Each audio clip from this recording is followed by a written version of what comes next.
Good afternoon. My name is Hank Johnson, Vice President of Stonebridge Technologies, and on behalf of Stonebridge Technologies and the AeA South Texas Council, we very much appreciate your attendance at the Security for the Lone Star State Summit. The good news here today is we're not here to sell you anything. So rest easy, relax. This is not a sales pitch. This is an opportunity to give you information and perspective in and around the topic of security. As you'll see this afternoon, it's a rather broad topic. We are here to give 50,000-foot level information, and we'll be more than happy over time if you have more specific questions to contact the panelists as you see appropriate. We understand, by the way, that your time is your most valuable and important resource and asset, and we very much appreciate the fact that you've chosen to spend your time with us here this afternoon. Today's panel is absolutely outstanding. We have got a mix of talent from the public and the private sector that I think will provide you information that you'll find interesting, insightful, and hopefully useful. Before we begin, I've got two things. One is a logistics thing. Please turn off your cell phones, pagers, and that type of thing. And secondly, I'd like to take this opportunity to thank our sponsors. We have two outstanding sponsors today and good friends of Stonebridge Technologies, and they are Oracle Corporation and Sun Microsystems, leaders in the technology space. Both of these companies are industry leaders in the nation's homeland security efforts as well, and today I'm very pleased to introduce Area Vice President for Oracle Corporation, Ted Bearswell, and on behalf of Sun Microsystems, Bill Bradley, District Manager here in Houston. Thank you so much, guys. I'd also like to thank our supporting companies and organizations, and they are the Houston Technology Center, Brobeck, the Pageant Group, InfoGlide Software, and MCC. Now here's the fun part. I have the good news of introducing our featured keynote speaker. We are very pleased to have with us today the Chairman of the Railroad Commission of Texas, Michael Williams. In November 2000, Michael was elected to the commission by an overwhelming 77% of the vote. He became the first African American in Texas to hold an executive statewide elected post and is the highest ranking African American in Texas government. When Michael was initially appointed to the Railroad Commission, then Governor and now President George W. Bush said he would bring to the agency a blend of legal, policy, and regulatory knowledge. George Bush knew at that time what we clearly know today, and that is that Michael Williams is a man of integrity, intelligence, and innovation. A strong conservative, Michael believes that government, like business, should operate in the fastest, least costly, and most flexible manner possible. He also believes that government should always be looking for new ways to promote a sound and stable Texas energy industry in order to protect the jobs of the hundreds of thousands of Texans whose livelihood depends on our state's most important natural resource. In addition to chairing the state's oldest regulatory agency, Michael serves as an associate member of the Interstate Oil and Gas Compact Commission and chairs the Public Outreach Committee. He also represents the Railroad Commission on the Coastal Coordination Council, the Alternative Fuels Council, and the Southern States Energy Board. He has been designated the Railroads Commission point person for the agency's regulatory reform and technology modernization efforts. Ladies and gentlemen, please help me welcome one of the brightest stars in Texas government, Michael Williams. Michael. Hey, thank you. I am most appreciative of not only the introduction, but the opportunity to spend these moments with you. But I'm sure that many of the folks here, when they think about a guy coming who's the chairman of the Railroad Commission of Texas, and they think about an old economy industry, and we're trying to figure out with all these technologies, what in the world does he have to do with sort of the new economy?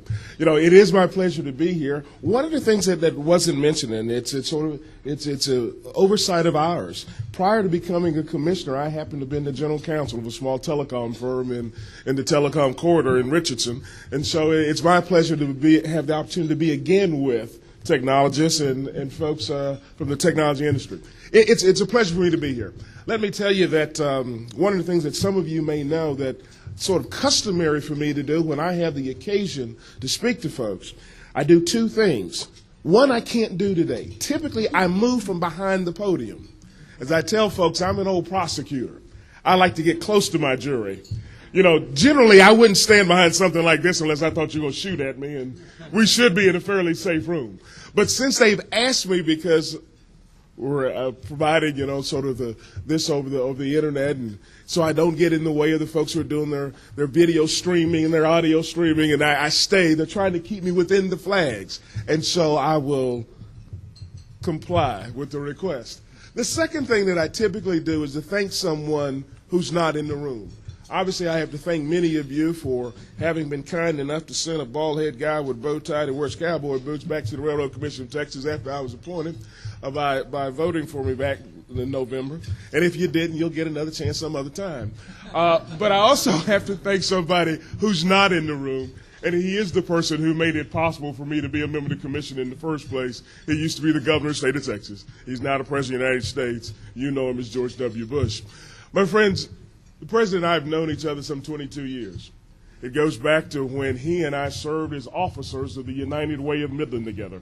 And even though I just went through my first statewide race as a candidate, it wasn't the first time I actually ran for political office. First time I ran for political office was in 1984. I ran for county attorney in my hometown of Midland, Texas. And I had a good campaign manager. His name was George W. Bush. And we got stomped in the Republican primary. And it was shortly after that that I went off to Washington and first worked for President Reagan and then had the opportunity to also later work for the first Bush president, obviously Bush 41, George H.W. Bush. And so I thank my good friend for having given me the opportunity to serve you, the people of the state of Texas. And to take politics out of it, obviously when we go back to September 11th and we think about what happened to this country on that day, and we think about how we felt, we saw this president, just as us, go through the shock of September 11th. We saw, just as we did, we saw his back get firm as well. You shared in the prayers for him and for that administration, and then we all sort of urged him on as he moved on in sort of the fight against terrorism. You know, it's interesting when I think about my friend, and I know some of the things that folks said about him probably earlier. You know, we're hearing the statements about how he's grown. Most of us who knew him said he was always prepared to do exactly what he's doing. But I'm also thinking about one thing that sort of relates to the discussion here, that relates to security.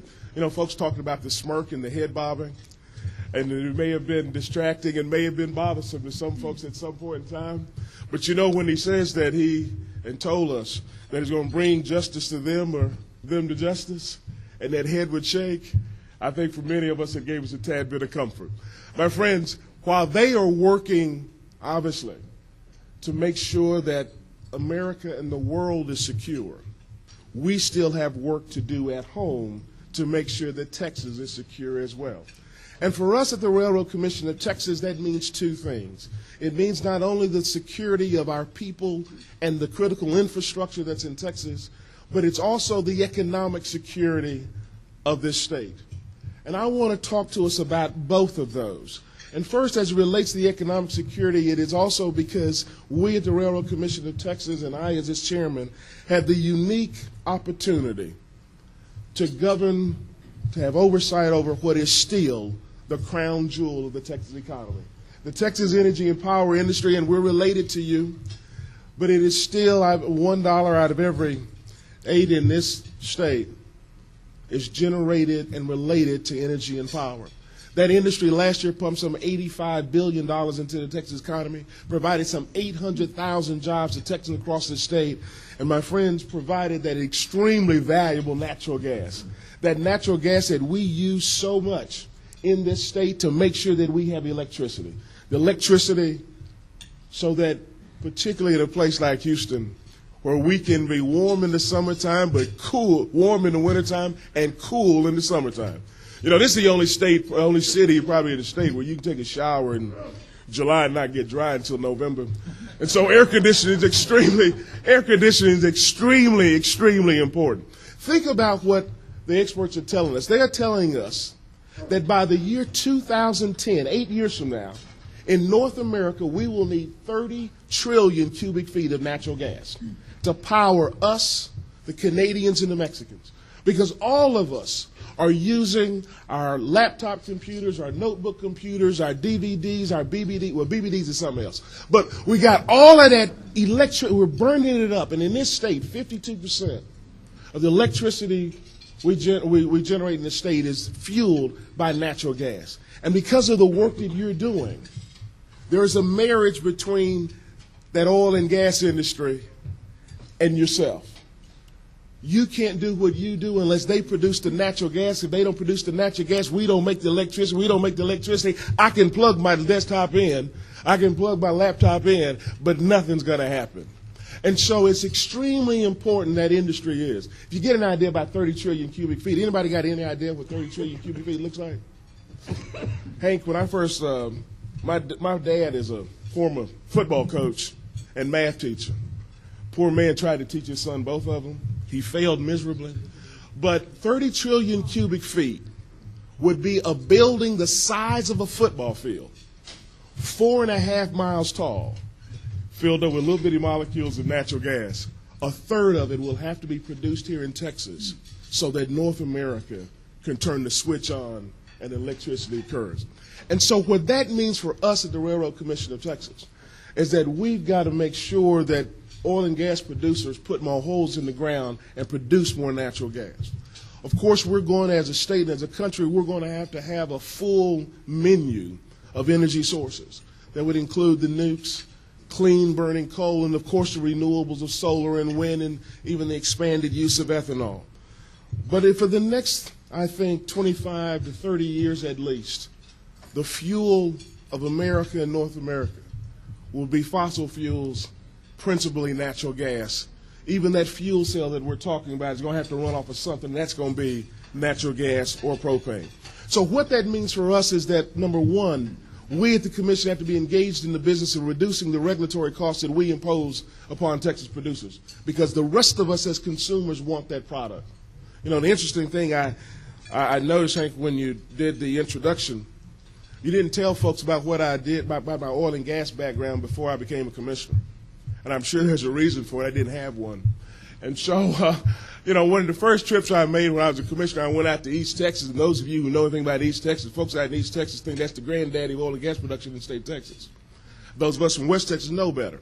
But I went out there to East Texas. I had a meeting with about 12 guys. And I was trying to impress them about what a great commissioner I was going to be. I said, you know, I used to work for President Reagan. They said, sit down. I said, well, I work for President Bush as well. They said, sit down. So I went on, and one of the guys said, you know, Commissioner, every month you guys make us fill out those production reports where you tell you how much crude, water, and natural gas we produce. And every year you make us test our well, and the well test costs about $250 every time I do it. And at the time that I went out there was January of 1999. The natural gas was trading at the lowest that it traded, adjusted for inflation, since the Depression. And he said, your test is affecting my bottom line. Go back to Austin and do something about it. And I went back to the staff in Austin. I said, now, what the heck is a well test? And after we found out we use it to determine the optimal production capacity of the well, we use it to manage the reservoir, we changed that rule, and that's why I tell you the story. We changed that rule so that now, rather than testing those wells every year, they test them every 2 years. It saved those folks $500,000 a year. $500,000 they could put in those aging wells. $500,000 they could put in the new production. $500,000 they could make paychecks with. We looked at a regulatory regime statewide, find additional 7 opportunities to save producers, which thereby saves us as consumers another $7 million. A group of operators and landowners and royalty owners are going to stay with me and continue looking at our regulatory scheme. As I said, I want to make sure that we look at it from top to bottom and left to right, so we can regulate with little r, not a big one, regulate where we have to, not simply because we want to. And even though 2 of us as commissioners are lawyers, we're going to regulate in plain English. We're also, as a state, I think, have to do a couple of other things to make sure that we get the natural gas that all of us as consumers want. The next thing that we have to do is obviously create, I think, a common sense tax structure. We need to incentivize those operators to be able to go and find that natural gas and crude. The largest 25 natural gas fields, the largest 25 crude oil fields that we have in the state of Texas today were all discovered more than 25 years ago. We have ample proved reserves beneath the surface of Texas. They need capital to be able to go get them. And right now, obviously, one of the things that operators pay is a severance tax. It's basically a gross receipts tax. It's the only industry that pays a tax on production, whether you make any money at the marketplace or not. And so I think there are a couple things that we can do and ought to do to incentivize that production. Number one, incentivize and provide relief from the severance tax when operators discover new fields and bring new natural gas and new crude on the market. You know, one of the other things that I think we should be doing, is creating what I will call the Texas Energy Coordination Council. Take all of us agencies that have some aspect of energy as part of our jurisdiction and direct us to sit down on a periodic basis, identify problems that are obstacles to the production of more energy, and to solve those problems in a coordinated fashion. It's the same model we use to protect the Texas coastline. It's the same model we've used in order to develop and expand the use of alternative fuels.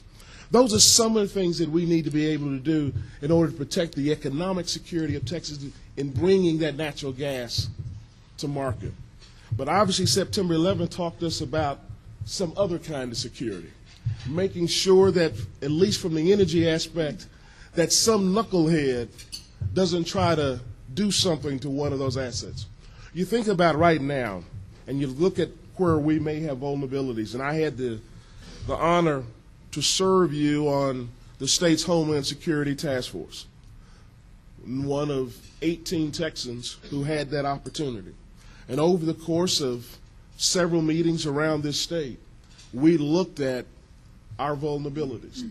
We tried to identify how we can best put Texas in the position where we can prevent, detect if we need to, deter when we have to, an instance of a terrorist attack. In looking at critical infrastructure, and I chaired that subcommittee, and particularly looking at critical energy infrastructure, I will tell you at the very beginning, we are in very, very good shape here in Texas. But let's talk about some of those vulnerabilities. You know, and I will tell you in advance that I'm a tad bit reluctant, but because it will go out to the world. But the fact is, we've said these things before.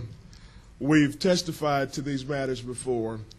And so any knucklehead who's out there, it's not going to be giving them any information that they don't already know. But, you know, when in looking at at the energy infrastructure, we have some 100,000 plus producing oil wells in Texas. We're the largest producer of crude in the country. We produced about 380 million barrels of crude last year, a little more than 1 million barrels a day. The interesting thing is that we don't have but a couple hundred wells that produce more than 100 barrels a day. Compared to the old days, I can remember reading about a former railroad commission that issued a proration order that prohibited producers from producing from any given well more than 1,000 barrels a day. Today, our average well produces less than 10. And so a wellhead is not exactly a vulnerable spot. Oh, it's a bunch of them. They're out there in rural Texas. You might blow up one, but it's not going to cause much injury to a person, and it probably won't cause much injury to the Texas economy. Same way with natural gas wells. We've got 60,000 natural gas wells, and about 1,200 of them produce more than 5,000 MCF a day. 6,000, you might hit one, but that's not going to be a significant blow, obviously, to the Texas economy. And because, again, you might get you a coyote or something, but that's about it. But there are some areas. We do, you know, the Strategic Petroleum Reserve has 500 million barrels of crude, and 2 of those locations are here in Texas. Obviously, that crude is to provide at least a 90-day supply for the U.S., for us to be able to put in our vehicles, to put in our industries and our factories in the instance that there'd be some disruption in the global supply of crude. We also have about 45 salt caverns and 20-some-odd other natural reservoirs that beneath the soil of Texas that houses Texas natural gas for our later use. You know, in any given winter day, a peak winter day that would be real cold, about 40% of the natural gas we consume in this state is going to come from one of those salt caverns or one of those natural reservoirs. And so we have to be concerned about not the loss of life by some kind of incident that relates to those salt caverns or those natural reservoirs, but about an attack on those that might impact our economy. In addition to those, obviously in Texas, we are the owners of the largest pipeline system in the country. 1/6 of all pipelines in the country run through Texas. We have 280,000 miles of pipe that run through Texas. If you take center lane highway mileage, that's 3 times, we have 3 times more pipeline miles than we have highway miles here in Texas. Now those pipes for the most part run real safe. You know, it's interesting when people always ask, well, Michael, what about the pipes? You know what the biggest danger to pipelines are? It's when that guy's building your swimming pool in your backyard, and he gets his backhoe, and he drops his bucket in the ground, and he hasn't called the 1-800 number to find out where the pipes are in your backyard. 75% of the incidents that we have with pipelines in Texas are from the guy who dropped his bucket in the wrong spot. They're not from corrosion. It's because the guy didn't call to get someone to mark the line, or if he called, the underground facility operator didn't go out and mark on time. There's some things we'll come back later and talk about, some ways that we can improve that process. But because of the pipes, most of our pipes are underground, and so therefore they're not going to be large vulnerabilities with those facilities.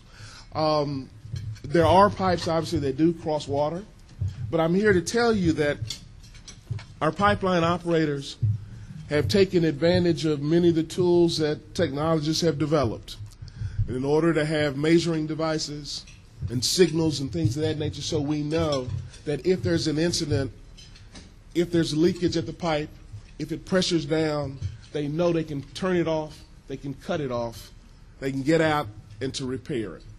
You know, other areas, we are in Texas the largest producer and the largest consumer of propane. You know, and somebody has figured out how with propane you can drive down the temperature and raise up the pressure, or maybe it's the other way around, and you can when you have natural gas run through the pipe, and you can drop off propane with one pressure and one temperature, and you can drop off butane with another one, and drop off ethane with another one. But propane and butane and ethane are a little bit more dangerous than natural gas. You know, natural gas is lighter than air, so if it were to be released, it's going to rise. Propane and butane and ethane, if they're released, they're going to find a low spot, and they're going to settle, and they're going to form a vapor, and that vapor is combustible. So one of the things that we have to be concerned about would be incidents at significant size propane storage facilities. So when we looked at all these vulnerabilities, there's a couple things that we recommended to the governor. One of them was that because we were concerned about the ability to sabotage or disable critical link in our infrastructure from the inside, we wanted to recommend to the Federal Office of Homeland Security that it investigate initiating limited background checks of persons employed in critical infrastructure positions. That is something that obviously the federal government is doing now, and I, just as you, fully recognize and understand and appreciate the concern that many of us might have that kind of notion may adversely impact upon our principles of civil liberties and privacy. And that's why we've suggested that the federal government look at, obviously, how might we do that in a limited way.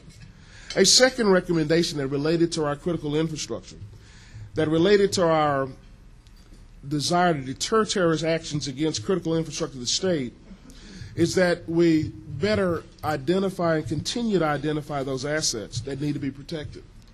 And so we again made a request of the Federal Office of Homeland Security to coordinate risk management analysis among federal agencies, and then that the federal government publish a tool for government and industry to evaluate the infrastructure risk, to provide us basically with a template to help us so that there's a level of consistency across the board from state to state.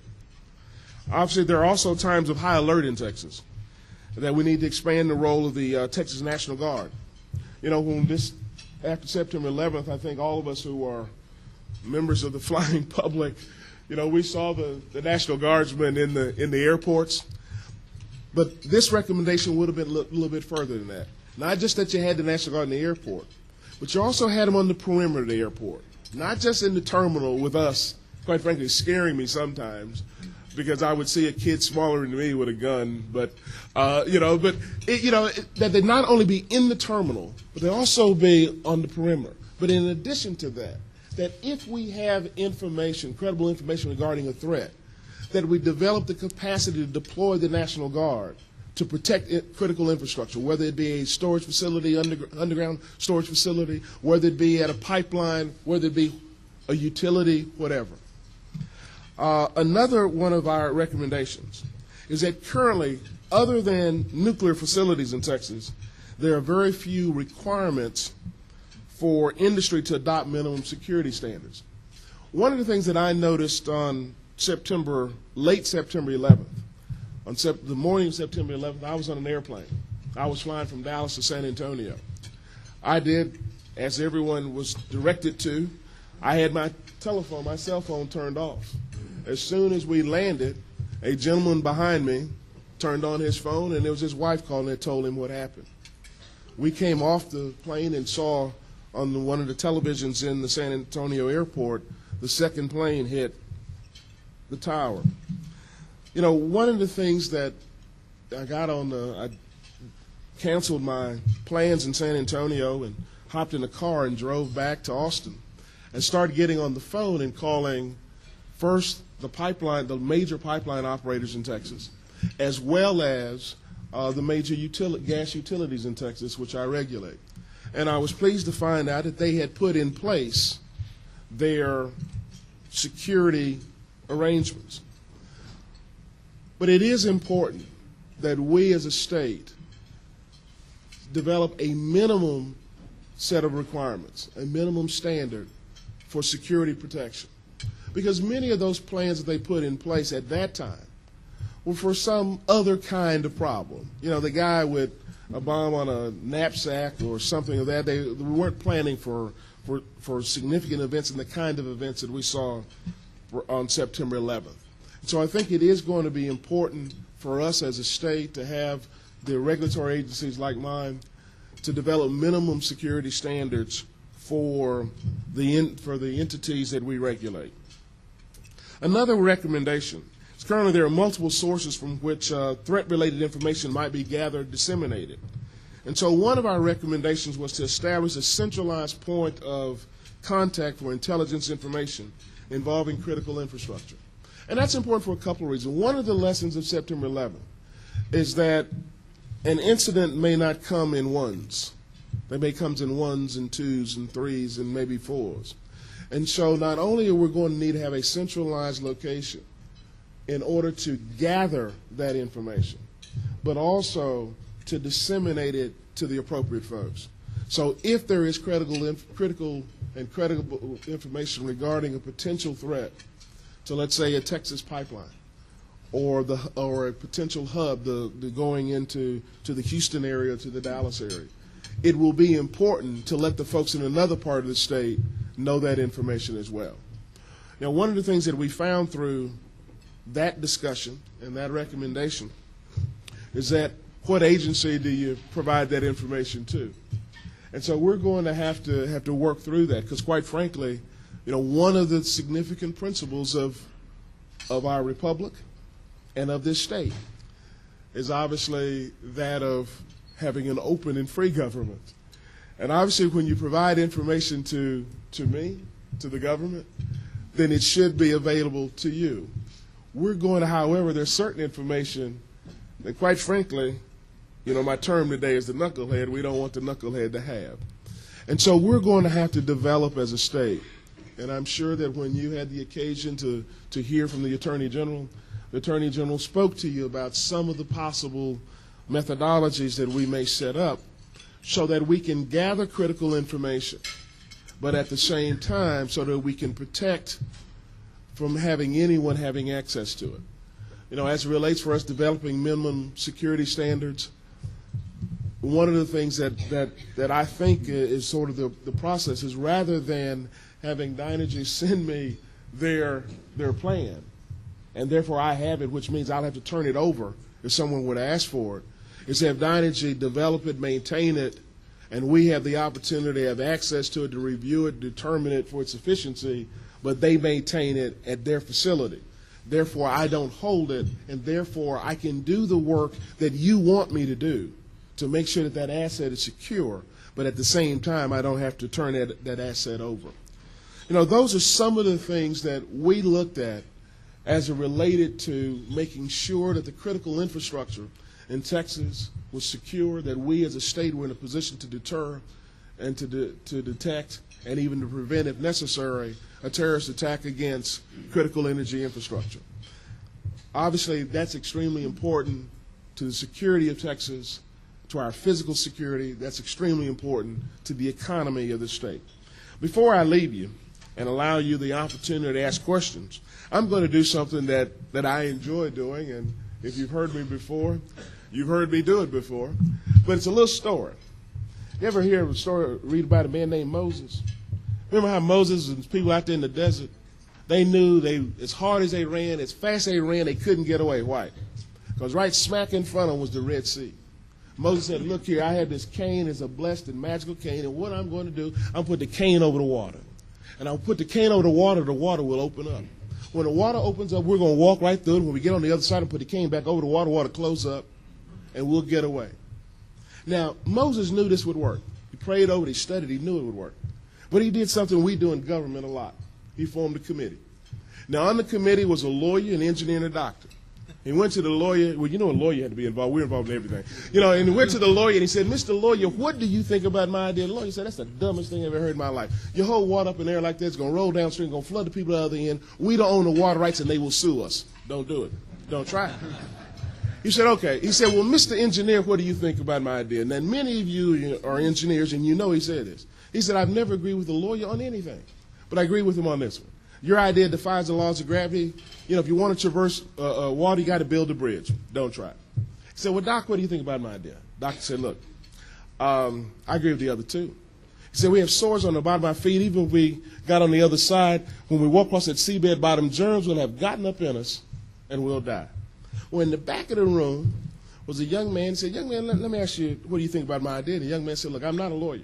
I know nothing about defending against a lawsuit. I'm not an engineer. I know nothing about the laws of gravity. I'm not a doctor. I know nothing about the prevention of illness. But you pull this off, I get you 3 whole pages in the Bible. My friends, let me tell you something. Let me tell you something. You know, the work that you're doing, obviously, in terms of expanding the opportunity for technology and the utilization of technology is not going to get you 3 pages in the Bible. The work we do at the Railroad Commission of Texas will not get us 3 pages in the Bible either. I am convinced, however, you keep on doing what you're doing. We keep on reducing the regulatory costs that we impose upon Texas producers. We make sure that we in this state create a sound and reasonable tax incentive program to incentivize producers to go get that crude and natural gas that we as consumers want. We make sure that we pass on to future Texans a Texas that is as clean and as safe as the Texas that was given to us. We at the Commission, along with the industry, continue to use technology to do more things better, faster, and cheaper. It'll be good for us. It'll be good for our families. It'll be good for our community. My friends, may the peace of the Lord be with you. May God bless you. And may God bless Texas. Who's got a question? Who's got a question? Okay, I'll go. Do I have to turn off? Oh, okay. Hi. We really enjoyed that. That was very informative and very well done. What do you think? Well, then I can go. Go ahead. What do you think, especially that Moses one? That was great. What did you think about the recommendations relative to Texas getting funding for our vulnerabilities compared to just a blanket allocation from the federal government? We have a lot of natural resources here, as you pointed out. I think that question is in part relates to, I think, our entire relationship with the national government. I would much prefer, because so much of our critical energy infrastructure is not just Texas critical infrastructure. That structure is necessary for the rest of the country. The reason we have 280,000 miles of pipe is so the rest of North America can get natural gas and crude. The reason that we have 40-some-odd underground storage facilities, 20-some-odd salt caverns, is so that the rest of North America can have natural gas and crude. And so obviously we should be funded not simply because as each state gets funded, you should fund the protection of America's assets. They happen to be here, and we're glad they are. But they're America's assets, and so they, to me, they should have a priority because they're America's assets. And when you think about it, and you know I'm a partisan, but back in the former presidential administration, the Clinton administration, they identified the 8 critical infrastructures of the country. Well, you would not be surprised, and we are not surprised, that energy was one of those 8. And obviously was very, very high on that list of one of those 8. And as hopefully as we sort of described in the presentation, the bulk of those energy assets that the country depends on are here. Yes, sir.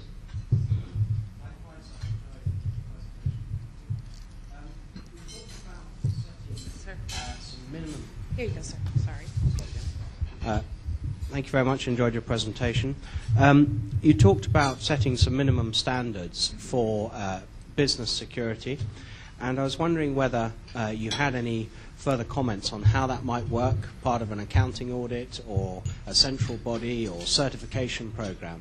Well, I think the first one is it will be done, the recommendation is that the regulatory bodies develop those standards for the entities that they regulate. So there would not be one central body that would be developing minimum standards for all of the assets in the state. So for me, we would develop minimum standards for the pipes, for pipelines, for those underground storage facilities that we regulate, for the gas utilities. The Public Utility Commission of Texas, for instance, would develop those standards for the electric utilities and telephone companies, and because they regulate them.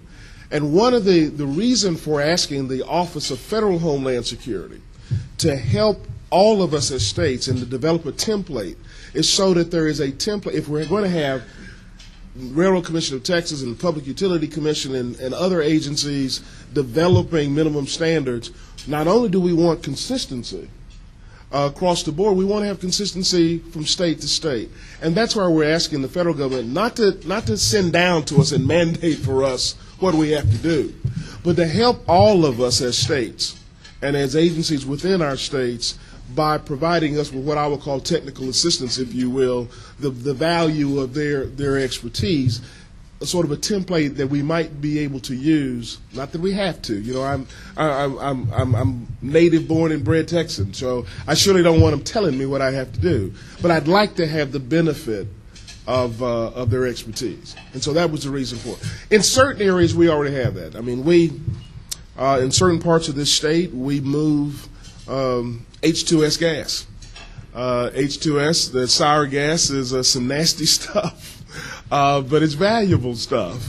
And so obviously if you want to construct a pipeline to move H2S gas, right now we have some I think some fairly stout and significant construction standards, maintenance standards, operational standards for for the movement of H2S gas. And we have similar in similar areas as well. So we're not starting from scratch. I mean, some of this obviously has been done. We've got to do it with a different mindset.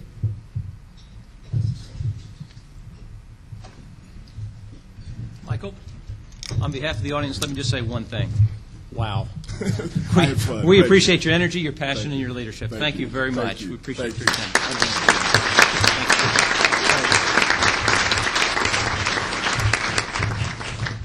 Ladies and gentlemen, I'm now pleased to welcome and turn the program over to my co-host, Johnny Anderson, Executive Director of the AeA South Texas Council. Johnny? Thanks so much. That was great, wasn't it? Welcome. Thanks for coming today. My name's Johnny Anderson. I'm the Executive Director for the AeA in the southern part of Texas. Show of hands, how many people know what the AeA is? Thanks. Great. Well, for those of you that didn't know, we formerly known as the American Electronics Association. We're the largest and oldest technology trade group in the United States with over 3,500 member companies. And post-September 11th, if you think back, it's been almost 8 months now since September the 11th.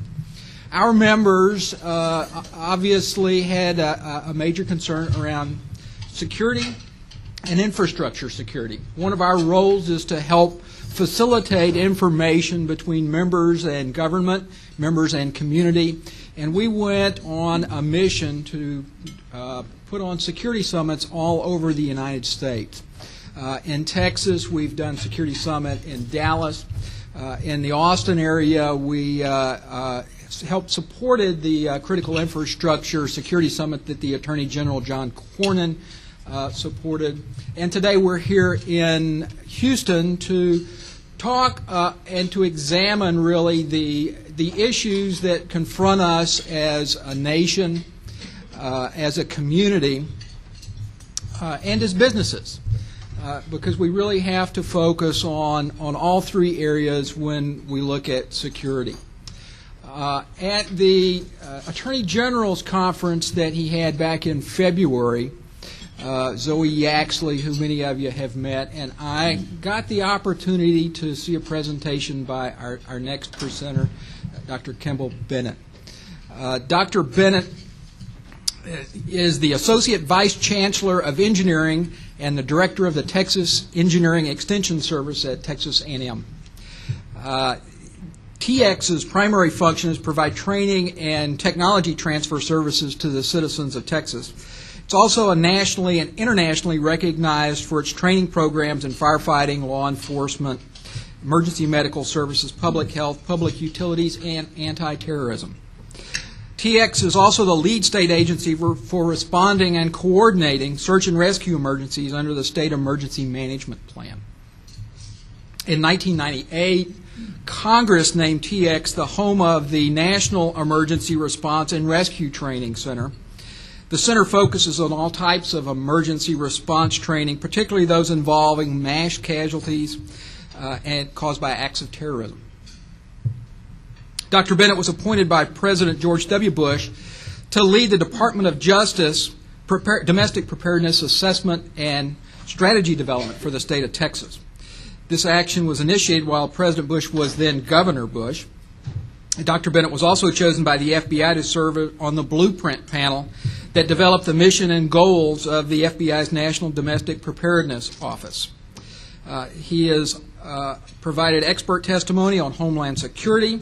He's been a featured speaker on domestic preparedness at national conferences, and most recently speaking at the U.S. Conference of Mayors Terrorism Summit in Washington, D.C. Please join me in welcoming today Dr. Kimball Bennett.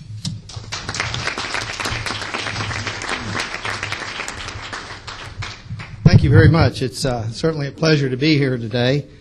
Certainly September 11th has changed all our lives in the way we look at security and information. But I've got a brief time here today, so I'm going to take my watch down here to keep myself on schedule. I promised Zoe I would do my best to get all this in. I've really got two messages today. One is I'm going to talk a little bit about the Texas preparedness strategy and what's been done relative to looking at critical infrastructure in Texas very quickly. It was based on a justice study that was done here in the state, and it's a continuing program that provides equipment to first responders. And by first responders, I mean the firefighters, law enforcement, public health, and so forth in our communities. And then the second thing is to talk about briefly about our experience when Texas Task Force 1 went to New York City and was at Ground Zero. So let me quickly run through a couple of very brief slides here dealing with preparing Texas communities. The Department of Justice in 1999, long before September 11th, and terrorism became something we started looking at real early, they came out with a program to send equipment to communities throughout the United States to have them prepared in case a community was struck by a terrorist attack. Monies were allocated in 99, in 2000, 2001, yet those monies weren't distributed until 2001. And the sum total that accumulated for Texas was $11.7 million. This year, we will be receiving 2002 funds. It would be roughly $15 million will come to the state for the 1 year. We don't have that verified yet, but that's the numbers we've been told. And this equipment is, Congress said, had to be based on an analysis done of what are your vulnerabilities in your population areas, and what do you already have on hand in your communities in order to respond to a terrorism attack, and what do you need, and so to determine where your gaps are. And that's what the study was about. If you look at Texas, it's very challenging. The commissioner talked here about how much pipelines we have and so on and so forth, our port system, the border region, a lot of people, the second most populated state in the country. Quite a bit of challenges to protecting Texas infrastructure as well as Texans themselves. This is just one graph out of a very thick report that was done on preparing Texas. This report was also given to the Homeland Security Task Force and for Texas. And basically what it did was every county and every incorporated city in Texas is considered a jurisdiction by state law. They received a packet of information for them to do an analysis of vulnerabilities. Now, they were asked to do several other things, such what kind of training do you need, what kind of equipment, and on and on. But this is just one graph of the vulnerabilities. So based on analysis in those counties as well as cities, you can see a graph, and the dark red, of course, is the areas which is considered the most critical areas. Now, if one particular jurisdiction in a county had a target, if you will, that would be something that we needed to protect, that whole county would have been painted up there in the red color. So it could have just been one community, or it could have been multiple. But as you look across the map, you get an idea of what was identified. These were based on information provided to the communities on exactly what are considered critical infrastructure targets or population areas. And the population, I didn't bring the population map. If you look at it, though, it tracks pretty much from the valley up through East Texas, then over into the Metroplex area. And then there are islands of population, of course, that need to be protected. So one of the recommendations that went forward to the Homeland Security Task Force was to put hazardous materials teams trained up to the being able to work in weapons of mass destruction areas in the state. And right now, I believe the recommendation that's gone forth to the governors to provide 12 teams that could then assist communities. Most petrochemical companies and so forth, I think, are well prepared in this area. They have some of the best teams already on hand. But if there is backup needed from the state, we hope these teams will be available that we can move into any area that's struck. Again, $11.7 million worth of equipment has been ordered and is going to be distributed probably in the June, July timeframe. Money will start coming in, or the equipment will start coming into the communities, which will, if we are hit, we'll prepare money for the type of equipment that people need. Now let me shift gears real quick here on you and talk about the 9 days we spent at Ground Zero with Texas Task Force 1. Texas Task Force 1 is what's referred to as an urban search and rescue team. It's part of the federal system, urban search and rescue team system, that's managed by the Federal Emergency Management Agency. And it's a FEMA team. There are 28 such teams in the nation. These teams are highly trained teams of professionals that are capable of going into an area where there needs heavy rescue. By heavy rescue, I mean building type of collapses where people need to be rescued in that type of environment. Now, our Texas team, Texas Task Force 1, is also what's referred to as a WMD team, or a weapons of mass destruction team. There are only 6 of those in the nation at this particular moment.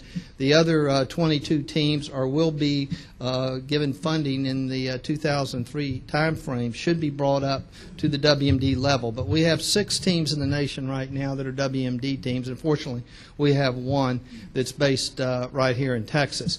We operate out of College Station, Texas. At one time, I think College Station is the center of Texas, because if you draw about a 4 or 5 hour circle around College Station in terms of drive time, you pick up about 80-something% of the population. And so we draw our team members within a 4-hour drive time of College Station. We deploy out of there in any type of mission which we're called upon. The team is made up of a medical component. We carry our own medical doctors. We have search specialists. We have technicians. We have rescue experts, just about anything you need, structural engineers, planning experts, and everything that's needed to go into an environment that's been hit, such as New York City, and search for hopefully people that are survivors, that are in the rubble. Of course, at New York City, it was body recovery, not survivors. But the team is well trained. It works within the federal management agencies' training programs, and it's ready to go. Primarily, the team members come from the Houston area, the Metroplex area, San Antonio, Corpus, and the Austin areas in the Bryan College Station area. A team consists of 70 members. Each member is slotted in a particular position. It runs pretty much in a military fashion with a chain of command. And a real structure to it. Everybody is a highly qualified specialist in their particular area. If they don't meet certain skill levels, they're off the team, and there's plenty of people that are back them up that will come on and take that particular position. So it's a highly trained operation. We get called in when there's a tornado hit, a hurricane, or, of course, if a terrorism strike occurs. We also get called into a lot of national events where we're not seen. Hopefully, we're in the background, such as the Winter Olympics, where our team was forward deployed in case anything happened at the Olympics. We would be there ready to go. But let me jump to that fateful day, September 11th, that we talk about. Everybody knows where they were the moment they heard this. I happened to be sitting in the doctor's office having a couple of stitches removed from my hand when the nurse ran in and said I had an emergency call from the command center in Washington, and it was the FEMA command center on the phone telling me that your team will be activated sometime today to either go to the Pentagon or to New York City. And I had heard on the radio driving in to the doctor's office at about 8:15 that morning that plane had, at that time only one plane had struck the building that I heard, and so I felt pretty sure it was a terrorist attack and was not surprised with the call. But this is a picture of course, the Twin Towers as they looked prior to being struck that fateful day. And there's some points here I want to show you because of the next view. Right in here is a fountain, and right there is a globe. That globe you will see more of later. And it was a representing, it's a sculpture, iron sculpture, representing the World Trade Center sitting right in that center. The other landmark I want to point out is this building right here. Okay, your ground zero area, of course, is right through here. And I'm going to show that in a moment. But the view you will be seeing will be right across this building here. And you'll see what it looked like when we arrived on the scene. And that, I think, gives you a good aerial view. Maybe some of you visit the site. But as you look at that site, you had one of the towers sitting in this area, and, of course, you had the other tower sitting in that particular area. These 110-story buildings were reduced to a height of about 80 feet each. So you can imagine when those things came down, leaving an 80-foot rubble pile, if you will. There's no concrete in this pile. It's all metal. So all the concrete and building materials that were in that facility went back to its powdered form. All the glass that was in the building went back to the silica form. All the asbestos that was in the air went back to a form. In other words, everything in that particular building except the metal just obliterated because of the way that building came down in a pancake fashion, where the top floors, when the plane hit and weakened the structure with the heat and the metal stretch, which stretches about 9.5 inches every 100 feet. Metal will stretch at about 1,200 degrees Fahrenheit, and of course there was a lot more heat than that there. That building weakened, then it just came down one after the other because the floors where they bolted in or were put in gave way, and the floors just came down, one hitting the other as that thing pancaked to the ground, and it just obliterated everything. I need to move on here. This is something you see on TV quite often. Is it possible to lower the lights just a little bit so these slides show a little better? Yeah, I think that helps. I put this in because when we first arrived on the scene and the team was led off about a block away where we set up our forward operational area, and as we walked to the site, this was what we came upon. This is the first view we had coming in from a side street. And I don't know how to describe it, just the awe of standing there looking at it. It was like, how do you even begin to search and where do you start? So quickly, we had been briefed there working with the fire department in New York, and that was our mission, was to support that fire department. We weren't there to go in and take over. We were there to support them with our capabilities anywhere they needed us. And so the plan had been to divide that area up into various sectors under the control of a fire chief, and then we would be assigned to a particular sector and we would work with that chief. Now, when we first got there and we looked at this, it was just overwhelming to us, and then, of course, all the emotions, even the ones you had at home. But I remember standing there going through all types of emotion. You feel the grief of the people there. You tend to identify with things you see there in your family and other things which you might see laying around. And then I remember as we turned away from there was a telephone pole, and on the telephone pole was a sign, and actually it was a picture. And there was a picture of a family. It was a man, a wife, and two little boys. And scribbled in a child's hand across the poster was, "Please find our daddy." And it just really just hit us all at that particular moment as we stood there, one of the team leaders and myself, looking at that poster. But at that moment, we also realized that we had a job to do, and we couldn't let our emotions get the best of us at this particular point. We would have to put our emotions off to the side till later, and we had a job and we needed to get busy. So at the same time it was a shocker, it brought us to our knees. It woke us up to the fact that we need to get our head back in the rescue and get on with business. The other thing that thing struck me when I was there was it looked like the hand of God to me holding that hallowed site. I felt a very strong presence of the Lord in that area. When we came back and our team went through debriefing, one of the things that came out over and over again, the debriefers told us, was two themes. A lot of the rescuers on the team felt that there were angels present in the area. They had a very strong sense of angels the whole time they worked there.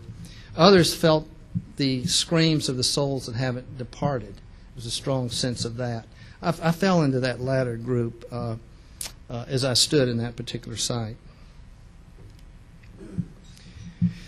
This is the team. You see some of the members heading up. This is almost at the top of one of the buildings. I believe this is the North Tower. What's left of the North Tower at the top there. And that metal could not be picked up by the cranes. They actually brought in 3 cranes to try to lay up that steel you see cross lattice over there, and it couldn't lift it up. And every time the cranes grabbed it and tried to lift it, it pulled them forward. So that had to be cut. Now, the reason it had to be cut was because what you don't see in the pictures down below, there's probably 3,000 to 4,000 people working in that area, looking and searching for what we call voids. A void would be an open area where there might be someone trapped, or we might locate the remains of an individual or individuals. And normally what would happen is when a void would be found by the New York firefighters, they would radio back to the sector chief where we would be working and tell the sector chief to send up the canines that we take with us. We do take our own canine teams, and we have 4 of them with the team. 2 work in the day shift and 2 at night. In other words, we work 24-hour shifts up there around the clock, 2 12-hour shifts, and the team is capable of being divided in half. So we always have 2 dog teams on the site. And the dogs would go up there and they would search and smell around the area. And the dogs are very highly trained animals, and they can tell the difference between the smell of a deceased person and someone that might be alive, and they give an appropriate signal. And then we would proceed, if we got at what's called a hit in that area, a potential victim, we would then search that area as far as we could go into that void and hope to recover the remains. Or best of all, of course, we hope to find somebody injured and alive. But in all cases, it was remains. In those cases, what we did was we notified the sector chief who we found. Most of the people we found were from the fire department people, because in the areas we were searching, they were on the peripheral areas, and you could identify them because of the coats that they wore. You could identify them easier than others, and then they would send up an honor guard once we could identify the unit the individual might be with, and remove the remains after we would put it in a body bag. The other thing about that picture, though, the good part of that was that we did cut that metal into 3 sections so that it could be removed by the cranes. And it was a tough job, and the Texas team was the only team that volunteered to take on that assignment, because it was quite high and quite steep. Even the iron workers didn't want to work up there. But because of the training of our team, we were able to tie off and secure our people to cut it. And that night, it took about 16 hours to cut through that metal, and that night when the crane came in and picked it up, the metal snapped just like it should and laid down, and they were able to pick up the pieces. And down there at the entire site, this was the probably one of the highlight moments, and you look for those when you're down there. Everyone out there on the site started yelling in unison the name Texas and cheering, and that was our greatest moment there. It was Texas, Texas, Texas. And as we came down off the pile, the iron workers were coming over to us and putting their arms around us as we did them, and they said, "Come on, brother, come over here and work with me." And by the end of the shift, they were all saying "you all" in their thick New York accents, and we were saying "you guys." So it was a tremendous experience. This is the way these buildings were designed. In the middle of the buildings were where the corridors, where the elevators were, as well as the stairwells. And so the areas that were being searched were the peripheral areas where rubble might have hit, are trying to locate. The engineers had identified exactly where the stairwell centers of the building would be, and trying to get down into those areas, because that's where you're going to find most of the people if they were trapped in the firefighters. So we were searching in those areas. And this gives you an idea of one of the entry areas down below, and there's 6 floors below. If you get an idea of the size, you can see this man over here in the corner. That'll give you an idea of just exactly how big and down that particular area is, going down underground to search. The Golden Globe you see there is that sculpture from the World Trade Center that I showed earlier that you would locate. And you can see the team walking along here in their yellow uniforms. Those are really the rain gear that's on. It's raining that day. And, of course, that's good that it rained, because that kept down a lot of the particulates in the air. We first got there, some of the reports we were given on what type of breathing apparatuses to use, I think, were incorrect. And since we came back, some of the team have had respiratory problems. And, of course, that's been a major problem across the U.S. with people that work the site. But the rain was good because it kept down those particulates.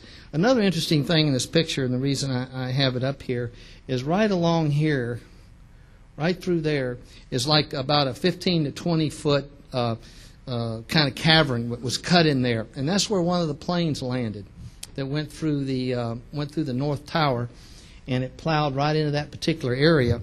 And when we were searching in that area, we were one of the first teams that started finding all types of airplane parts. And, of course, those were very useful in terms of identification, and the FBI and the criminal investigators wanted, we marked every location where we found something for them to identify. This is Brittany, one of our canines. Brittany had a nervous breakdown while we were there. She's right now, by the way, turning around and giving a signal to her handler, who happens to be Diane Corliss, from the Fort Worth area. And that signal she's sending is, I've found someone and they're deceased. She kind of droops her head a little bit and her eyes and drops her tongue open and turns around, looks at her master.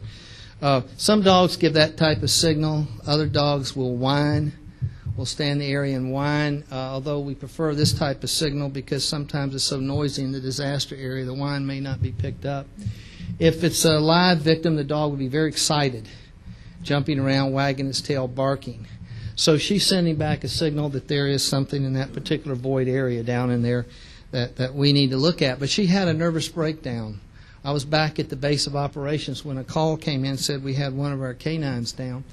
And that, of course, had us pretty shook up because they're so valuable to our search efforts.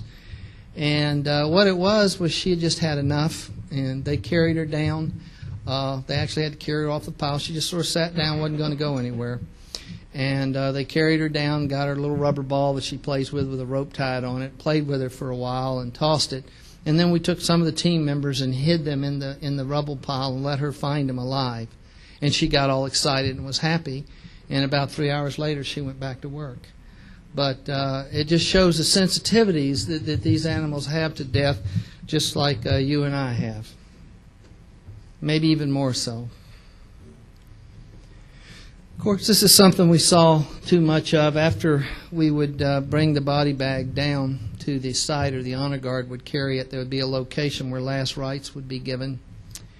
And a flag, if it were a firefighter or a police officer, flag would be draped over the body bag. It would be then placed in the mule there, and that would be taken to the morgue for identification. This was a very solemn time, of course, when this happened, particularly as you would see them carrying, an honor guard carrying. And by an honor guard, I don't mean people dressed in whites and looking good. I mean guys out there working in hard hats that might be from that engine company that particular person was lost from, or the police force that was on the site, and friends usually of the deceased, close friends. And they would, everybody would remove their helmets and stand in silence during that time. And then after the body would leave, everyone would just sort of sometimes hug each other, a lot of times look at the American flag that was flying there, and then go back to work. Next, I'm going to show a brief video that we shot there. The slides that I've shown you will make meaning for the video. I actually listened to the song. I think it's a beautiful song that was written that accompanies the video. And it was written by a gentleman by the name of John Batchelder in Fort Worth area, who, like all of us, had these emotions that particular day, but he was able to sit down and capture his emotions in words. And in wanting to do something, to give something of himself, he wrote this song. He dedicated it to the team, sent copies to each of the team members, but he flew to Nashville, Tennessee on his own, and recorded the song at a studio, rented the studio, and actually recorded the song. And it's the background piece for the video, and I hope you will enjoy it. You'll get a better view of what it really looked like at Ground Zero. Want to roll the video? Search and rescue. I think we're coming down there. The New York guys are coming down too.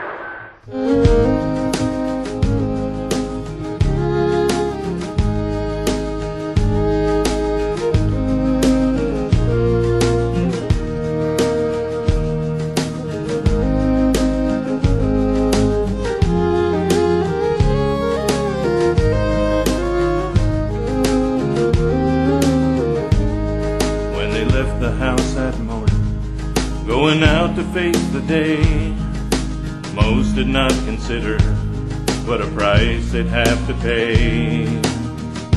Now their pictures on the sidewalk, and our tears fall down like rain. But they'll rise from the rubble once again. Yes, they'll rise from the rubble, and their spirit will remain. And they'll never be forgotten, not their faces, not their names. In this time of trouble, In the depth of pain, they will rise from the rubble once again.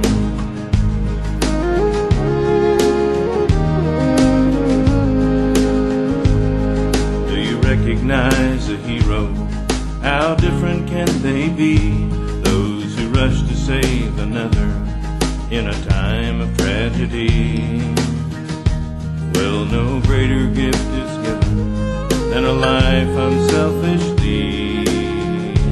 But they'll rise from the rubble, wait and see. Yes, they'll rise from the rubble, and their spirit we can see in the love expressed by those who give it all for you and me. As they labor and they struggle for all the world to see, they will rise from the rubble, wait and see.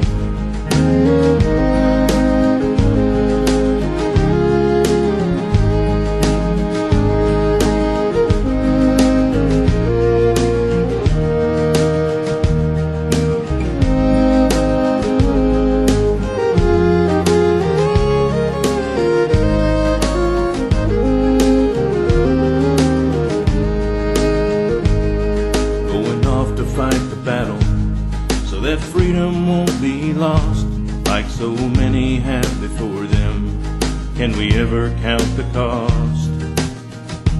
But like those who raised Old Glory, and like those who joined to sing, we will rise from the rubble once again. Yes, we'll rise from the rubble, and our spirit will remain. We'll defend our precious freedom. Those who brought us pain, we will rise from the rubble. Standing hand in hand, we will rise from the rubble once again. Yes, we'll rise from the rubble, and our spirit will remain. We'll defend our precious freedom. From those who brought us pain, we will rise from the rubble.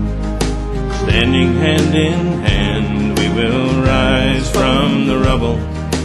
Rise from the rubble, we will rise from the rubble once again.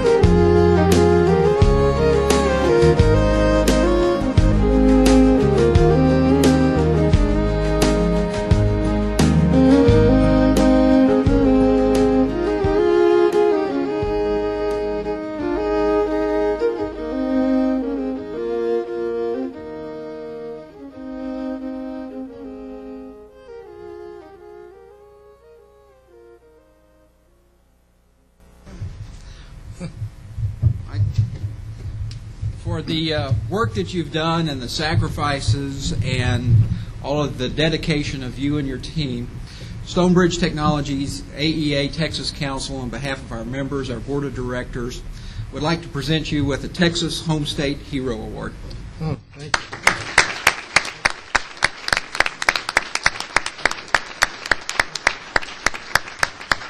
Thank you,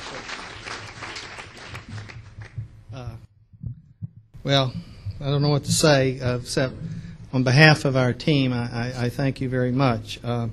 We formed our team and right in the Oklahoma City bombing that took place in 1995. We realized in Texas we needed to be prepared for something of that nature. And in October of '96, roughly 6 months later, our team is up and running. The good news is we have it. It's ready.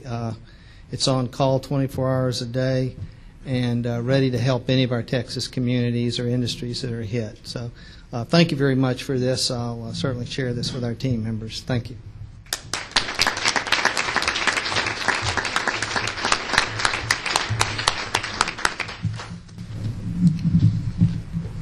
We've got a tough act to follow, folks.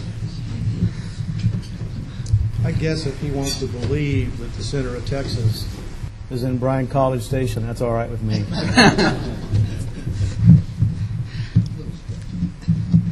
It's actually an article in the paper today. The center of Texas is actually in Holland, Texas, but we'll make it Bryan College Station. It's been a little over 8 months, or will be 8 months since September the 11th. Certainly, though, we felt like we had seen Dr. Bennett's presentation and wanted to really make sure that we had not gotten commonplace and had really gotten desensitized to the real reason why security for our citizens and our communities and our businesses is so important. And Dr. Bennett's presentation certainly brings that right back to us in terms of the importance of security for our businesses and our communities and our government. We also wanted to bring together the experts in security from the private sector and the public sector to talk really about the issues with a particular emphasis on cyber terrorism and cybercrime, and how that relates to our businesses and our community and our government. Let me introduce our distinguished panel today. Reed Whitliff, and the bios are in your package, so I'm not going to read the entire bios. Reed Whitliff is the Division Chief for the Texas Internet Bureau. That's a division of the Attorney General's office that focuses on cybercrime and cyber terrorism. Jeff Binney is back. Jeff is the Supervisory Special Agent here in Houston, focusing on counterterrorism and cybercrime.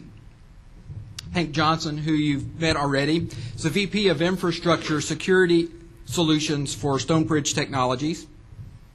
Steve Lovett is the Senior Director for Network Services and Security for Dynegy, with the emphasis on energy systems, and our reliance on energy, and Houston being the energy capital of the world. We wanted to make sure that we had somebody on the panel that could talk specifically about security concerns and what the energy industry is doing. Robert DeBernardine is the partner with Brobeck, Flieger, and Harrison that manages the technology practice for Brobeck.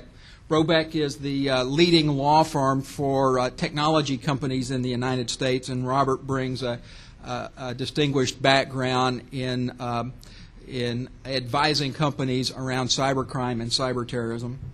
And finally, Mike Schultz is the president and CEO of Infoglide Software, one of the leading software companies in the security space and fraud detection, identity identification segment of the software space. Mike is also the vice chair of the Texas AeA Council and will become chairman on October the 1st. Also like to introduce, while I'm here, one of our other AeA board members. That's Paul Frazan. Paul Frazan from the Houston Technology Center. Without Paul's help, we could not have gotten today's event even started. So thank you, Paul. Wanted to recognize you. Let's start with some questions, and we'll go through several prepared questions, and then we'll open it up for some questions from the audience. Really want to focus on a couple of different areas. It's been pretty widely spread in the press that the next great act of terrorism could also involve an aspect of cyber terrorism or a cyber attack on businesses or government services. Jeff, could you speak a little about what the FBI is looking at in terms of protecting businesses and government relative to the next cyber terror attack? Yes. First of all, I agree with what you said. There's a lot of speculation about what the next terroristic event is going to be, and in one presentation I gave, I had an article from a paper where back last summer where they said the next great terroristic event is going to be cyber related. And of course, they were wrong. I even read one as early as today where they said it was going to be purely cyber related. Most of the literature that I've seen has been the next terroristic event is going to be WMD, weapons of mass destruction, a more traditional terroristic event, coupled with WMD, weapons of mass disruption, i.e. blowing up a building and then sending a denial of service type of attack to the 911 services to really slow things down. That being said, what we're doing at the FBI, one of the things we're doing is we're trying to, lots of things. The InfraGuard program is what the FBI does to try and share information with the private sector. It's a kind of a partnership. It's not bureau-led, but it's the board of directors are all private sector entities. The FBI just kind of administers it. What we try to do is get threat information, whether it's physical or cyber, to the private sector as quickly as possible. If it's a cyber-related threat, also get the corresponding patch or tell them where to go to fix that information, to fix that vulnerability.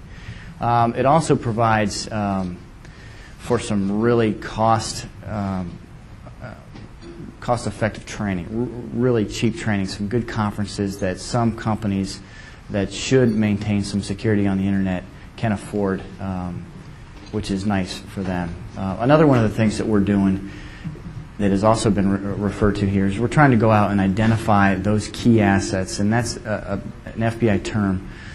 Key asset is some sort of entity, whether it's a business or an intersection of pipelines or whatever, that if attacked would create a substantial amount of damage to our nation's infrastructure. Now there are 3 tiers, tiers 1, 2, and 3. 1 is a national impact, 2 is regional, and 3 is local.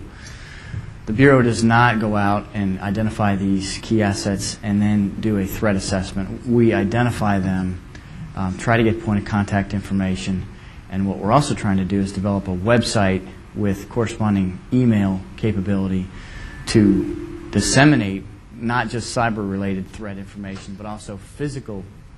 Can you still hear me? Okay. But also physical threat information to entities as quickly as we can, and we figured the internet is the best way to do that. Prior to September 11th, we really had no way to get threat information to the general public without picking up a phone and trying to call somebody. And if you tried to do that after September 11th, you realize that probably wasn't the best way to get a hold of somebody. So those are a couple of the things that we're doing. Good. Reed, can you talk a little about the Texas Internet Bureau and what you're doing and how that complements what the FBI is doing, would you? Sure. Attorney General Cornyn started my unit, which is the Internet Bureau, in September 2000, really because he identified a gap in our state police and prosecutors in the realm of computer crime. There really was not any unit anywhere throughout the state that focused specifically on computer crime, though some of the larger metropolitan areas had started to build up units within their departments. And so our real mission is to help state and local police officers and prosecutors bring computer crime cases to the extent they need help. In the wake of September 11th, we've also been involved in some of the infrastructure protection initiatives. Attorney General Cornyn started a committee called the State Infrastructure Protection Advisory Committee that retired Admiral Bobby Inman chaired. And in conjunction with the committee that Commissioner Williams served on, we kind of focused on the cyber aspect of infrastructure protection and came forward with really 2 primary recommendations for Governor Perry, one of which is to create a governor's critical infrastructure protection board to bring industry perspectives to infrastructure protection, because in today's world, the vast majority of critical infrastructures in our country are owned by the private sector. And so we wanted to create a policy advisory board for the governor to advise him how to best protect those infrastructures. And then the second recommendation was to create something called the Texas Infrastructure Protection Center to really serve as a single state point of contact to receive threat information from the federal government or from other entities. And we were hoping or the concept was to use existing resources for that Infrastructure Protection Center, including the National Guard, the Division of Emergency Management, the Department of Public Safety, and then the Internet Bureau in our office. So those are some of the things we've been involved with. Great. Steve, can you talk just a moment about, you've really had 2 major events here in the Houston area. One was the floods and the September 11th. What's that done in terms of your area, in terms of security and business continuation? What's Dynegy been doing? Well, as most of you should know, one of the major areas of security from an information systems perspective is availability of data, as well as confidentiality and integrity of that data. So at Dynegy, business continuance is a very important issue for us.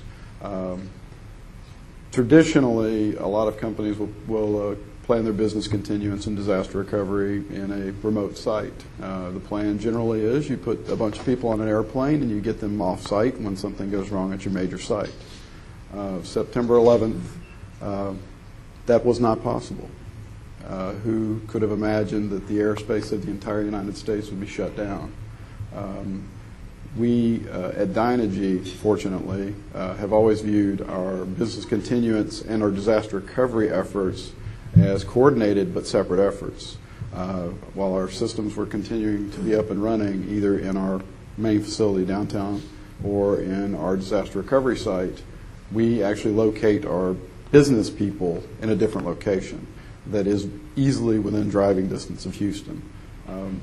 So when we got the call at about 10 o'clock in the morning that being in one of the 2 tallest buildings in downtown Houston and having several aircraft still unaccounted for, that it would be a very good idea if we got out of the downtown area, we were able to get our power traders up and running at a facility that we have in Mount Bellevue and get our gas traders back up and running at a facility that we share with one of our partner companies, Chevron Texaco. So within about an hour to an hour and a half, we had full trading capacity in both locations, and we're able to continue moving power and gas. It is causing us to reevaluate some of our disaster recovery capabilities. That's an ongoing process for Dynegy. Every year we do a new business impact analysis because one of the issues you have with the disaster recovery and business continuance is your systems and your businesses are constantly changing. If you do not keep your plans up to date and keep your business impact analysis up to date, you may not be keeping the proper systems up and running in the event of a disaster. So that's what we've been doing. Great. How does that fit with what you're hearing from your customers? Well, very nicely. And in addition to the business continuance and disaster recovery related issues, my clients are really telling us 3 things around the issue of security. And one is the Internet is a very good thing. It's an enabling technology that allows us all to be closer to our customers, our partners, our shareholders, and our stakeholders.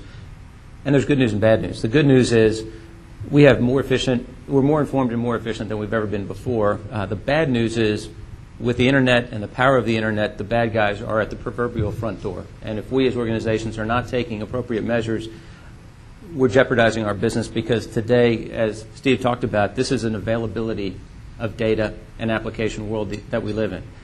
Those clients that view this world as in a naive light are putting themselves up for trouble. And with the technologies available today, there's no reason not to have, one, Internet-enabled access in a very secure mode. Secondly, many organizations have an issue with a proliferation of data and databases, and they don't know what they don't know. There's information everywhere within the organization. And again, with the technologies of our partners and the technologies available in this space, you hear a lot of talk about database and server consolidation. I call that getting your organization under control. It's much like a personal will. It's a good thing to do. We all know we need to do it. But for some reason, there's some hesitation relative to executing on it. But once we do it, we all feel better. So the concept of aggregating your data in one centralized place is something that, frankly, we strongly urge our clients to do. And then finally, the economy has not been our friend over the last 18 months. I think we're all aware of that. And one of the unfortunate byproducts has been associates have been displaced, disgruntled, laid off. And frankly, many clients tell me that their most immediate threat is from disenfranchised employees. And again, we have an opportunity to make sure that you know who has access to what critical data. You need to make that part of the plan so you can be proactive in that regard as opposed to reactive. So those are the 3 top things in addition to business continuance. Great. There's really kind of 3 hot areas that, especially on the cyber terrorism side of the house, or the technology side of the house. One's a kind of intruder detection and notification. The second is really identity fraud. When you look at the terrorists that got on the airplanes, they didn't have guns with them. They went through the security checkpoints, but they had some false information. And the second's notification, and Jeff talked a little about the notification work that the FBI is doing. Mike, your company is really a leader in identity fraud detection. What are you guys doing relative to providing businesses, or where are you seeing the operative issues relative to identity fraud? Well, the first thing I'd say is that right now I'm feeling a little bit insignificant compared to Dr. Bennett and all of the things that team does for all of us. But from a technology standpoint, my company, Infoglide Software Corporation, works diligently to develop tools to help companies, organizations, intelligence agencies understand the data that exists in databases, what those similarities are, and how to extract that information so that they can operate on it. And it is as simple as eBay is a customer of ours that denies service to people who misbehave. And if Johnny Anderson misbehaved at eBay, they'd say, you can't come back here.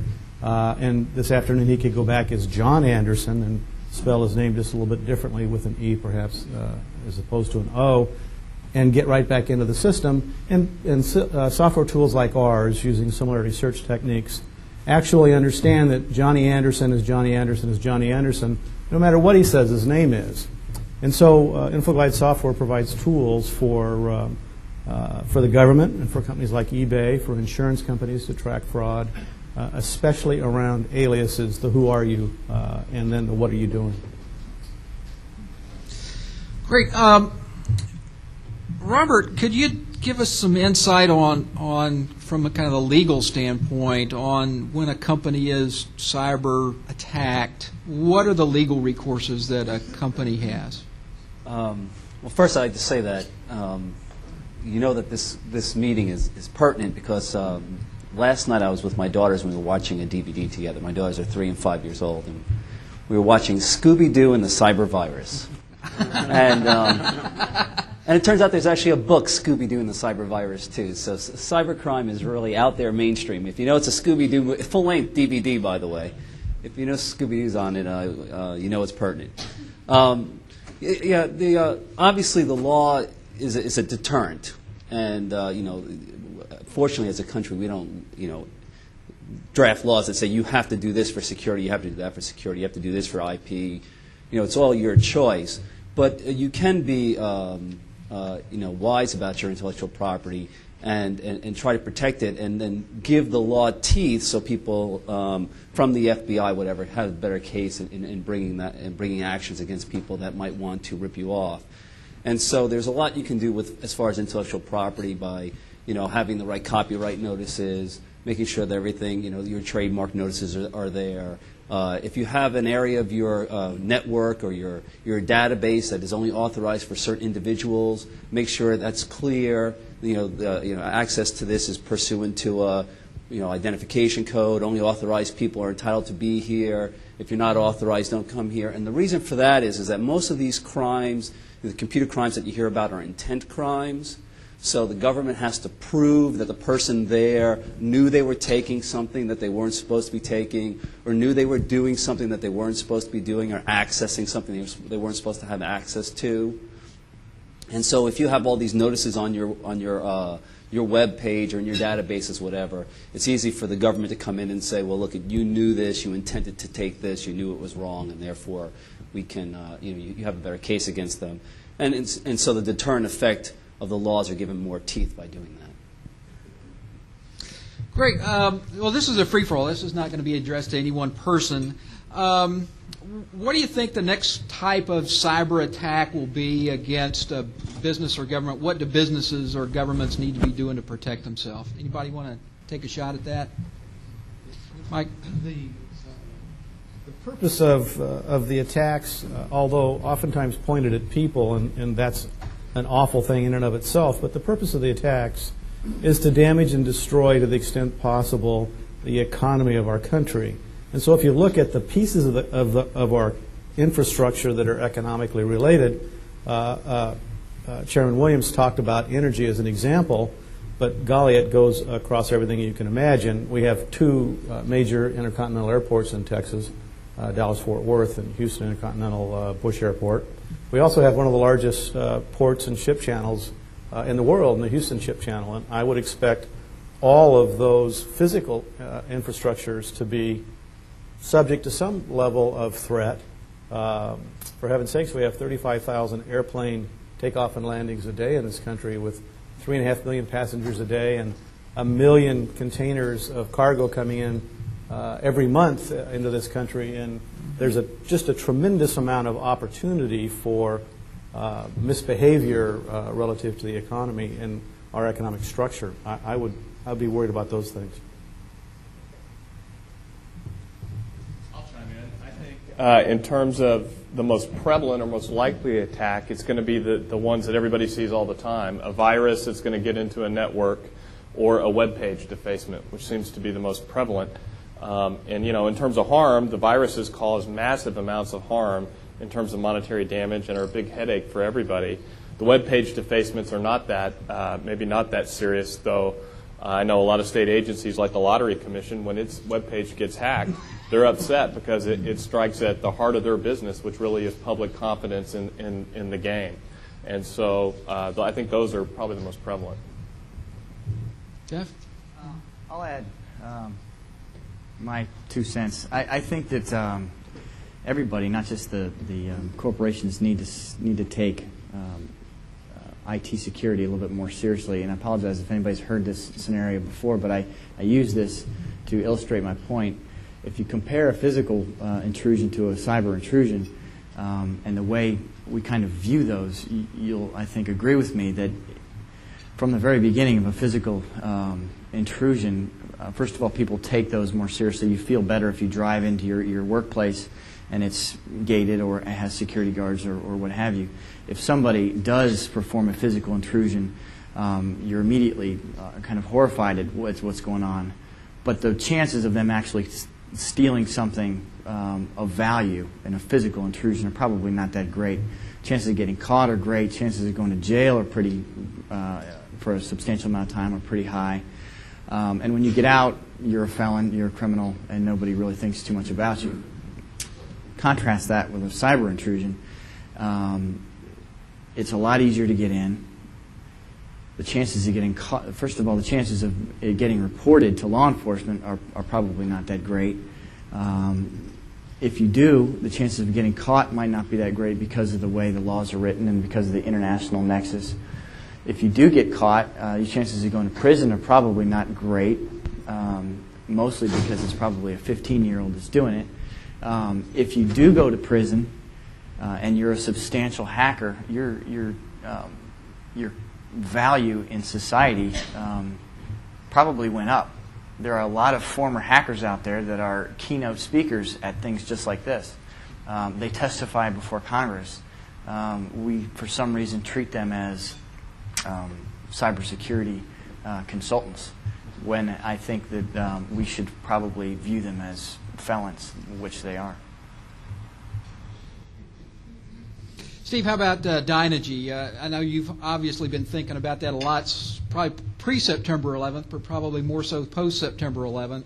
What are you guys doing? What are you expecting, and what are you doing to prevent cyber attack? Yeah, I wouldn't say that September 11th has materially changed Dynegy's strategy surrounding computer security. It has perhaps increased the urgency of some of the concerns, which has been very helpful to my group in getting the funding to resolve some of those concerns. Basically, security boils down to several things. One is good policies and procedures. It's very important to have your entire set of employees trained in understanding what is and is not acceptable. You would be surprised at how easy it is for someone to call up your office and say they're from their computer support group and they need your password in order to work on some problem that they're seeing with your computer. And people don't think anything about giving that because they don't understand the risks associated with that. So one issue is making sure that you've got good sound policies in place and that your employees are trained on those policies. We are, on a daily basis, as a company that uses the internet to generate a large amount of revenue with our Dynegy Direct online trading system, a target of attack. We get many attacks a day that we catch with our intrusion detection systems. We're beefing up some of those systems where we, in the past, have been using a single vendor for intrusion detection. We've started looking at using multiple vendors so that we can get a broader view of the technologies and things that are going on. No single vendor is going to have a technology that's going to catch everything. So we're starting to expand the numbers of vendors that we're using to get a broader view of security of our network. It's also important to note that a lot of attacks occur from within your network. We tend to think of the internet as being the great evil, and that's the place where all the attacks come from. But as the FBI will tell you, most of the problems surrounding computer security start inside your own borders. So it's important to apply those techniques that you would apply on the internet to the inside of your network as well. People are often coerced into helping or have some sort of relationship or come to work for your company and attack from within. So it's important to note that. Also, standards. Building your systems in a consistent way. A large number of problems occur not from bugs or vulnerabilities inherent in software, but in the misconfiguration of that software. So if you define standards and build your systems to those standards, at least you have a better chance of correcting the problems when they are discovered, because you know which systems those problems exist on. One of the things we've done at Dynegy, or are working on doing at Dynegy right now, is, as you can imagine, a company the size of Dynegy, we have about 7,000 desktops and about 1,000 servers on our network running various operating systems. It's very hard for us as a company to keep track of all the software that are running on those systems and the vulnerabilities associated with that software or the operating systems of those computers. So we're putting in a system that will automatically audit for vulnerabilities, keep up to date on vulnerabilities via an update service, so that at any given moment in time we can get a snapshot of our network and how secure or unsecure we feel we are based on the vulnerabilities that exist on that network, customized to the software that we're running on our network. So those are some of the things we're doing. Well, good. Paul Frazan taught me to stay on time, and we're pushing up on our time limit. But let me just ask one last question, and we'll go through the panel and keep your answer brief if you would. If you were to give businesses one piece of advice around enhancing security, what would that be? And I'll put you on the spot first, Reed. How about that? I think the number one thing would be get with your HR department and make sure you have really good, robust policies and a very good training program. I think probably installing some sort of network security software that will allow us to effectively investigate cyber intrusions. As Steve talked about, and as Reed just mentioned, I would look within, make sure we have policies and procedures in place to prevent and mitigate internal attacks. It's extremely important that you keep up to date on current vulnerabilities and security problems, and then apply that knowledge to your networks and determine whether or not you have those vulnerabilities on your networks. From a legal standpoint, I think, again, looking within, having the proper hiring policies and also when people leave, having the right policies in place from a legal standpoint to make sure that people aren't taking things with them they shouldn't be taking. In addition to everything else that's been said, I think I'd understand who works for my company. I'd check their references. I'd know where they worked. I'd know whether they went to college or not. I'd know whether they got fired or not from their last job. I'd understand who works inside. Good. Well, we've got time for just a couple of questions, so let me open it up. If you've got a question for the panel or either Dr. Bennett, because we didn't give Dr. Bennett a chance. Yes, ma'am. Relative to state and local government preparedness, I'm contrasting the physical security and the disaster recovery preparedness we have. What type of cybersecurity preparedness does the state of Texas have? Does anybody know? I think right now we're pretty poor at the state level, frankly, in terms of cybersecurity. In 2001, the Department of Information Resources had Sprint eSolutions conduct a security survey of the state. And just to give you a just brief slice of that survey, they did a security audit that was done at a time when the agency knew it was coming. The agency got to specify which computers would be attacked and actually got to watch the attack take place. And over half of the computer systems were intruded upon to the root level. So our security is pretty poor at the state right now. Having said that, though, there is a new cybersecurity office at the Department of Information Resources, and they're working very hard to bring that up. And that's what that's what General Cornyn tried to focus on with the State Infrastructure Protection Advisory Committee. And so hopefully it's going to improve. Those of you that work for security software companies, there is now an invitation to negotiate that's been issued by the Department of Information Resources that is on the street as we speak for security products and services. So it's on the Texas Marketplace site if you need to download that and take a look at it. Any other questions? Yes, sir. I would just, excuse me, I'd like to expand on what Reed said. One of the things that business owners have a false sense of protection is whenever they install a firewall or a VPN or a security product. Well, every so often that needs to be periodically checked because a firewall can be, you can get around the firewall, you can go through the firewall to perform an attack. And the only way to know if you're really protected with that product is to get a periodic assessment done. I do have a question for, this may be directed towards Robert.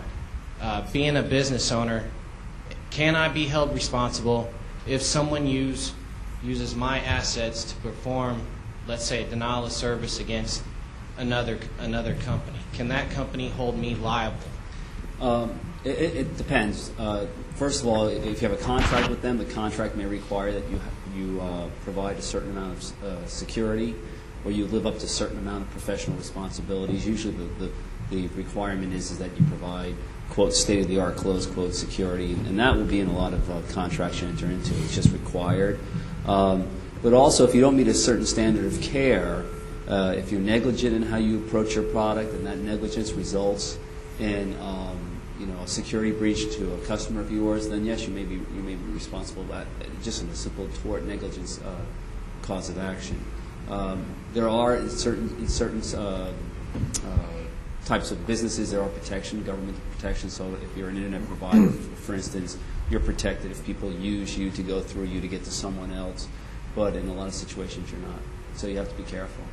It's always best, by the way, to contract specifically what type of security or what representations you're going to give as far as the security of what, the safety of what you're providing.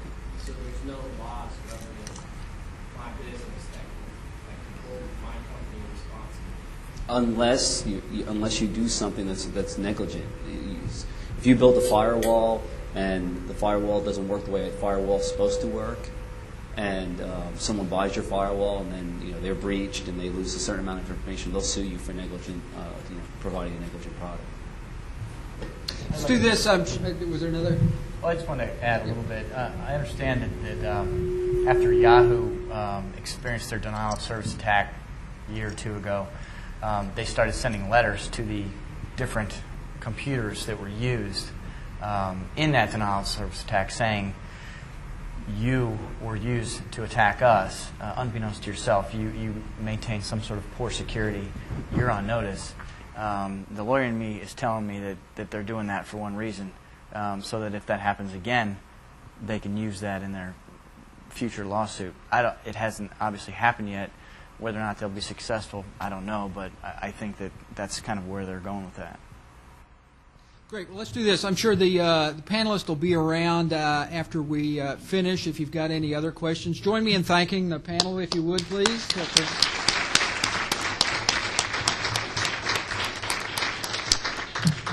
Also, I hope this was informative. I know I sure got a lot out of it. I want to thank again our sponsors, Stonebridge Technologies, who was the co-host, Sun Microsystems, Oracle, Robeck, Flager, and Harrison, Paul at the Houston Technology Center, Kim Pageant, who helped us with the media and marketing, and MCC in Dallas.